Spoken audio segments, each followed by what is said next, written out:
Komputer merupakan sebuah teknologi yang hampir digunakan dalam segala bidang pekerjaan. Contohnya, seperti bidang pendidikan, kedokteran, pertahanan, dan masih banyak lagi. Namun, bagaimana sih sejarah dari komputer itu sendiri? Dalam perkembangannya, komputer sendiri memiliki 5 generasi yang berbeda. Dimulai pada tahun 1940, komputer bernama Z3 berhasil diciptakan oleh seorang ilmuwan Jerman bernama Konrad Zuse. Komputer ini digunakan untuk mendesain aerodinamika pesawat tempur Jerman. Namun sayang, komputer tersebut hancur akibat serangan bom sekutu. Beralih ke pihak sekutu, pada tahun 1943, sebuah komputer bernama Colossus berhasil diciptakan oleh Tommy Flowers. Komputer besar ini dapat meretas strategi perang Jerman hanya dalam hitungan jam. Colossus juga dipercaya telah membawa kemenangan sekutu pada Perang Dunia Kedua oleh sejumlah ilmuwan.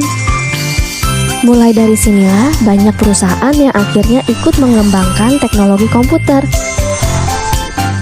Hingga akhirnya memasuki generasi kedua, di mana vacuum tube dalam komputer mulai tergantikan dengan transistor.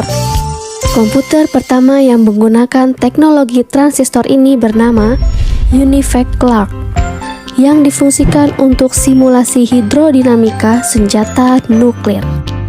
Namun seiring berjalannya waktu, peneliti menemukan kelemahan dari transistor yang dapat merusak komponen dalam komputer. Dan pada generasi ketiga terciptalah semikonduktor sebagai sebuah solusi yang dibuat oleh Robert Noyce.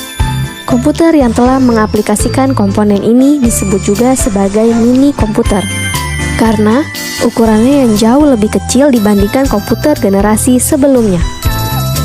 Tidak berhenti di situ saja. Pada generasi keempat, ilmuwan terus mengembangkan komputer hingga terciptalah sebuah komponen yang bernama Very Large Scale Integration atau VLSI, yang di dalamnya terdapat ratusan transistor. Komponen tersebut digunakan pada komputer sehingga membuat komputer lebih mudah diproduksi karena tidak melibatkan banyak komponen. Selain itu, harga komputer juga menjadi lebih terjangkau.